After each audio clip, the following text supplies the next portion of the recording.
Spit bars, I stand behind mine. Yeah. Sentences I serve, maximize guidelines. My lawyer can't give me his advice when these beasts that I murder carry mandatory minimums of life. Yikes. In case you didn't get the point, we spit bars. Ladies and gentlemen, welcome to another episode of The Maximum Sentence, where there's conviction behind the bars. I'm your man, AJ Throwback. Great to be here with you on another awesome Wednesday, where we are continuing our breakdown of my latest single, Remorse, produced by Gladiator, co-produced by yours truly. But before we go any further, if this is your first time tuning into any of my content, please make sure that you like, comment, share, and subscribe to my YouTube channel. Make sure that you hit that bell notification so whenever I go live, premiere a new video, or post a new video, you'll be among the first to know. Now that we got that out of the way, also, if you have yet to get my new single, Remorse, please make sure that you go to my website, BAMMLLC.net. Once again, that's BAMMLLC.net. Of course, we definitely have to make sure that we showcase plenty of love to those who show love to this series, The Maximum Sentence. So let's get to some of these comments right now.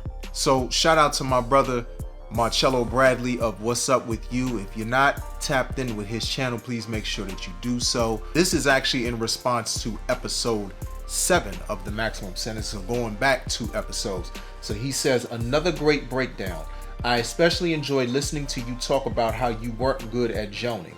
I was never that great at it either, LOL. Got fried a couple times. I salute you for being open enough to talk about how your parents splitting affected you. Respect to your mother for doing what was best for y'all. I'm sure it was difficult. Salute, bro. And if you want to check out what I responded to him, make sure that you go back to episode 7 and see my comments. So thank you, my brother, for that excellent comment as always. Another great comment comes from our brother Frank Reed of Native Sons. He says, I think that's what's been hindering me.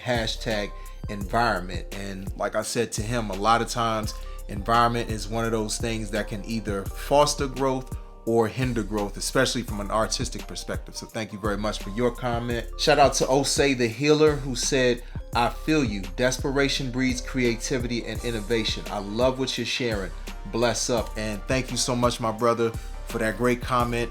And also thank you for being one of the people that financially support the record, along with Marchello. I meant to shout out Marchello the last time for supporting the record and buying the record, going that extra step. So I appreciate y'all brothers for doing that. And finally, coming from my sis, my friend Ansley Jukeboxx Joy, she says, oh my God, I'm so sorry to hear that you experienced such violence as a child and from other children. And you know, the thing is, it's one of those things. I was, like I said to her, I was in Southeast at the time. I already knew what it was. It could have been a whole lot worse, so thank God that it wasn't. So thank you so much for your comment, and thanks to everybody for each and every last one of your comments, for being a part of this whole process. Y'all are really what makes to help this thing go. Now, let's go ahead. As I set up last week was about the pros of being an introvert. This week is about the cons, unfortunately, because there's always a plus and a minus to everything. Just like it's a plus and a minus, or pluses and minuses to being an extrovert, there are pluses and minuses to being an introvert. So we're going to dig a little bit more into it this week, breaking down the second half of my second verse from Remorse right now. Tomorrow I eat my dinner later. A constant hog washing up my options. 5 o'clock, not on the block, was nonchalant in my responses. And poor Mike, people off the throat, he was an only child. So was he the kids in concrete to be a lonely child. He admired me beyond what I could comprehend. But when he tried to infiltrate, I shoved him off again. Faulting him as if he's all the causes of my awkwardness. All my withdrawals didn't add up to a lot of sense. All right, so let's dig into the first few lines where I say, so ma, eat my dinner later. A constant hogwashing of my options. 5 o'clock, not on the block, was nonchalant in my responses. So those lines are very important because the thing about being an introvert, especially an artistic introvert, is that it's very easy to get lost in time. It's very easy to get lost in whatever it is that you're doing in your own world, in your own bubble that you create. And you'll push a lot of things to the side. Now, I was the type of kid, I ate. It didn't matter. But for the sake of the song, it's like a lot of times I really had to consciously say to myself, okay, do I want to spend this much time working on whatever I'm working on in terms of my art, in terms of drawing, in terms of whatever it might be, or do I want to actually feed myself? Do I want to spend all of this time drawing and making these buses and making these cities and designing these cars and all of these things, or do I want to go outside? That's where the line 5 o'clock, not on the block, was nonchalant in my responses. Because one, of course, it's a shout out to the legendary Nonchalant. Salute, sis, you know what I'm saying? But also two, my reference to 5 o'clock was 5 o'clock p.m. Because a lot of times after school, first thing I do when I get home, of course I do my homework, but then after I do my homework, I get right to drawing. I get right to something that allows me to be creative. And so a lot of times I wasn't the kid that was readily going outside, being on the block, playing with the other kids. It's not to say that I didn't, but I wasn't the same, or I wasn't cut from the same cloth, so to say, as my brother. And that gets to the next couple of lines because they're interrelated, where I say, and poor Mike, people probably thought he was an only child. So it's either kids in concrete or be a lonely child. What's interesting about those lines is that it actually ties into what the original name of this song was supposed to be. When I originally conceived it, before I had the beat and everything, the song was actually supposed to be called You Have a Brother with a question mark. Because a lot of times I would come outside and kids didn't even know I existed. They were so used to seeing my brother all the time. When they finally saw me, they didn't even realize not only did my brother have a brother, but he had an older brother. You know, a lot of times in those situations, it's the younger brother that you might not see outside all the time because he's younger. But when we first moved around Halley Terrace, you're talking 1988. My brother was 5 years old. I'm 9, going on 9 years old. And we lived at Halley Terrace between August of 1988 and July of 1994 before we moved to Southwest DC, like basically down the street. But anyway, during that basically 6-year stretch, a lot of times people didn't see me outside. They did toward like the end of our stay on Halley Terrace. But at the very beginning, like probably I'd say the first 3, maybe even 4 years, I was indoors a lot. If it wasn't drawing, it was playing video games. I just wasn't the type to really come outside that frequently. And so a lot of times my brother was left to fend for himself because there wasn't really a place for him with what I was doing because I was drawing. And it was a thing whereas I was doing my thing. I had a specific system. I had a specific way of doing things and drawing things that it was like I didn't really create a lot of room for other people to be involved. It's that whole introversion thing. I fed off of my own energy when it came to drawing. I fed off of my own energy when it came to a lot of different things. The downside of that is that when you feed off of your own energy, sometimes you have to really get in the zone where you let other people in. And I didn't always do that. And so then that takes us to the next few lines where I say, he admired me beyond what I could comprehend. But when he tried to infiltrate, I shoved him off again, faulting him as if he's all the causes of my awkwardness. All my withdrawals didn't add up to a lot of sense. So the line, he admired me beyond what I could comprehend, but when he tried to infiltrate, I shoved him off again, or the lines. My brother really looked up to me, and I didn't appreciate it as much until I got older and I looked back and I saw a lot of the things that he would do to show me just how much he appreciated me. But because I'm in this world, I'm in this bubble that I've created for myself, it's basically a protective shell. I didn't allow my brother was the main person I didn't really allow into my space because he was younger.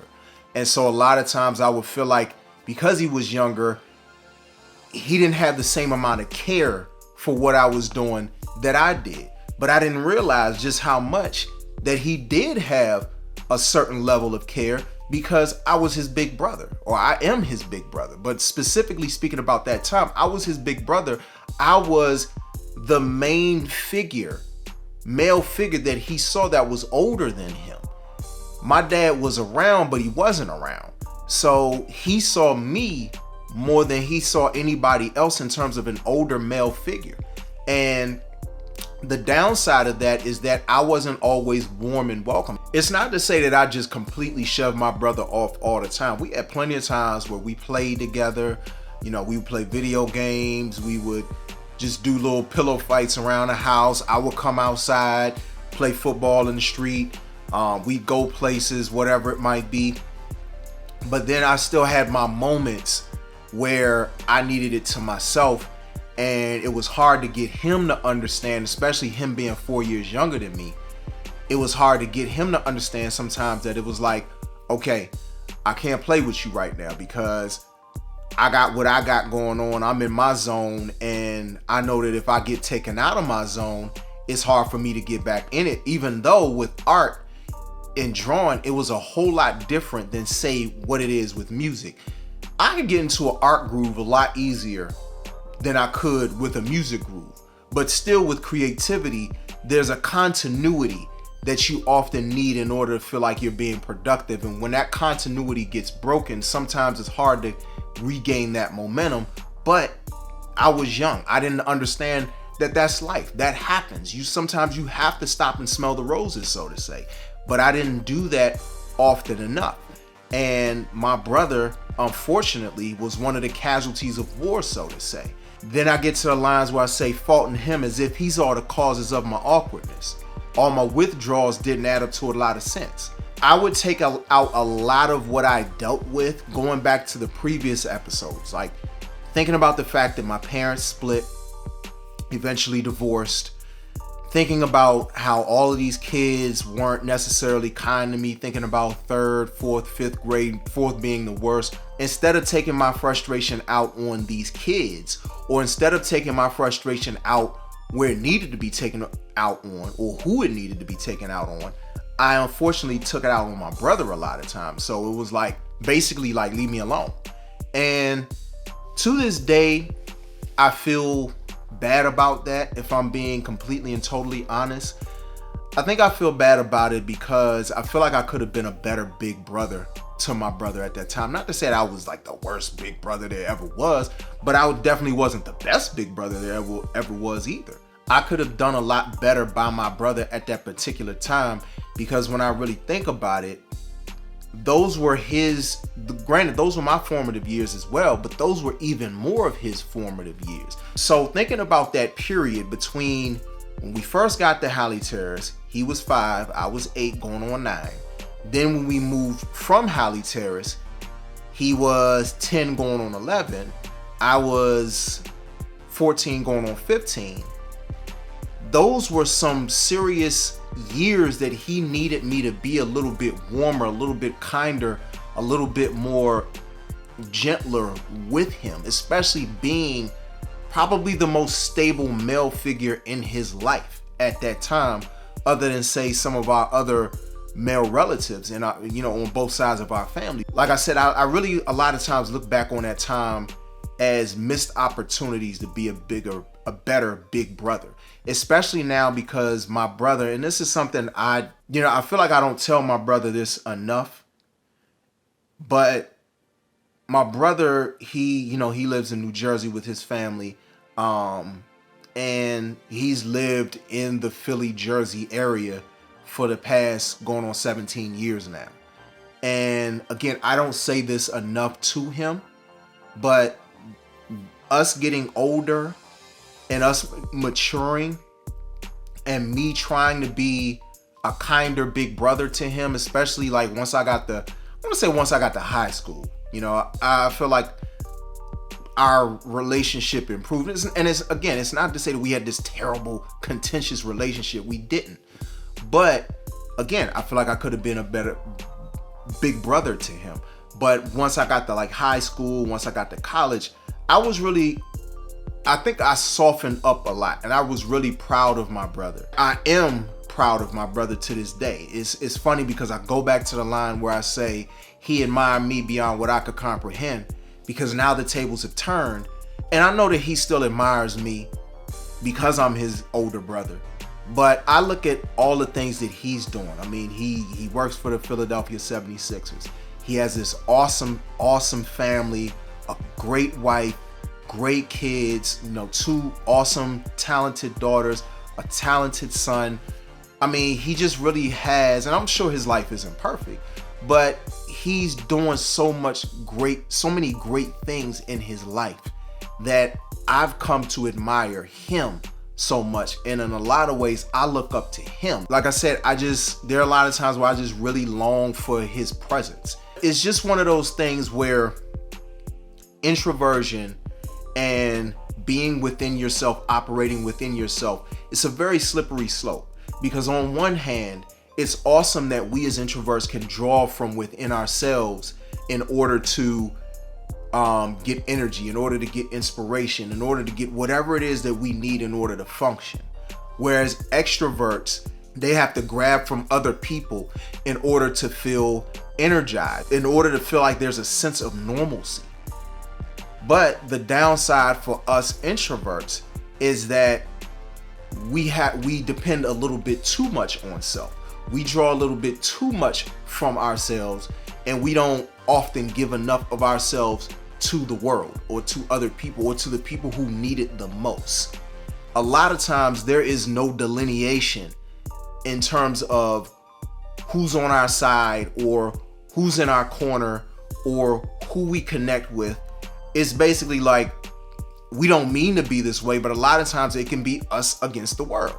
And it's not necessarily that we're trying to put ourselves against the world, but it's the fact that because we need those moments to be to ourselves, to recharge our energy, to have our moments where we're being creative or we're being productive, it comes at a loss to other people, or other people end up being casualties of our inwardness. And so one of the biggest reasons why this song is so personal for me is because of those 8 bars in that second verse, where I'm very honest and I'm very frank about my shortcomings as an introvert, but specifically as a big brother. And depending on what lines I decide to discuss for the last episode where I discussed Loner's Remorse, I may dig into that a little bit more. But I want to say, Mike, if you're watching this, I want to apologize to you. And like I said, I know you're probably not tripping about it. It's something that happened when we were kids, and kids are going to be kids. But if I'm sitting here and I'm talking about all of this other stuff that kids put me through, I shouldn't have put you through certain things as your big brother.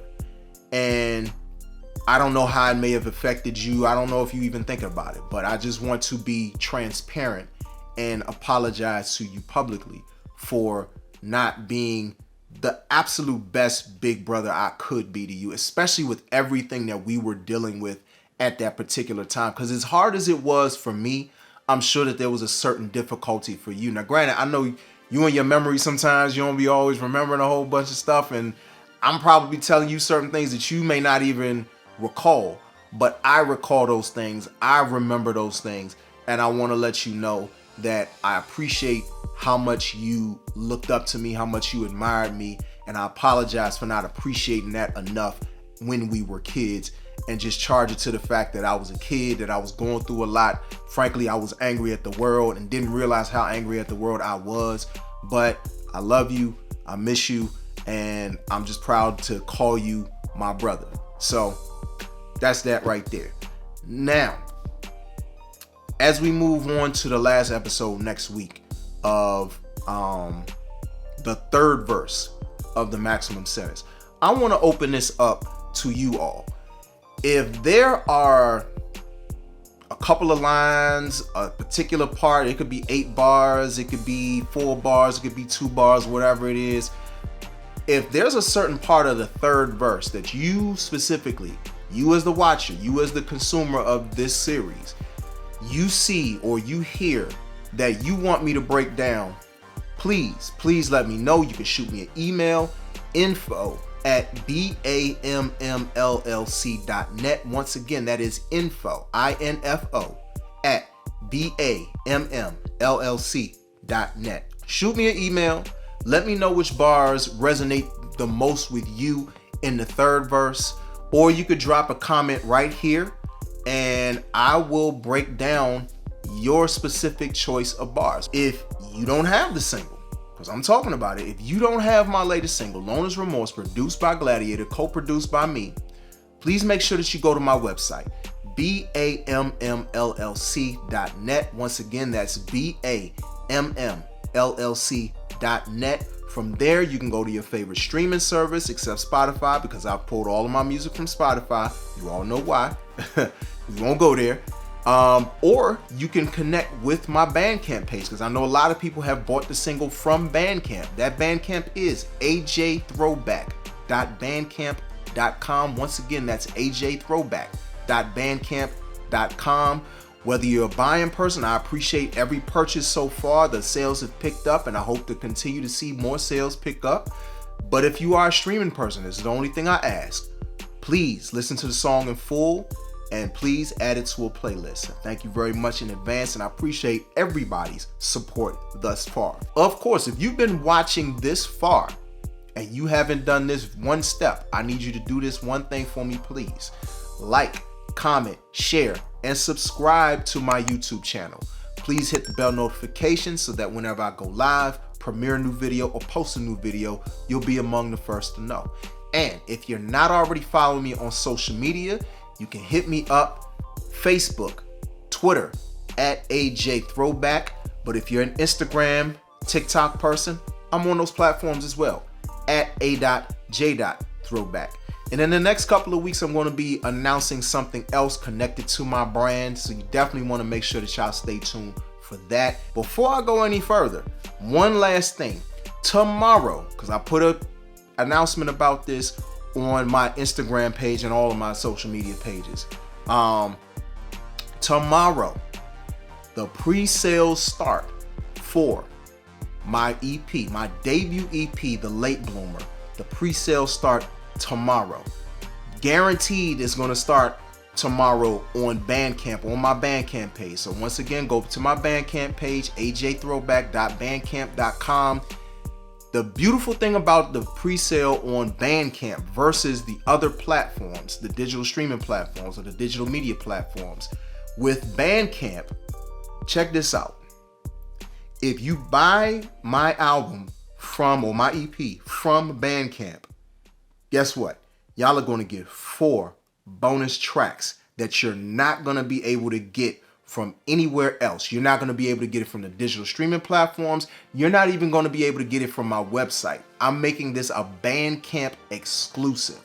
So if you want a little bit extra, some songs that didn't quite make the cut, they might not have been mastered, they might not have been mixed all the way, or I just decided not to release it, you're going to want to purchase this EP from my Bandcamp page. But if you want less, I mean, hey, you can go to the other platforms. That's perfectly fine. But if you want more, make sure that you pre-order this album, or make sure that you pre-order this EP from my Bandcamp page. So we gonna end that there. Once again, thank you so much for tuning in to The Maximum Sentence.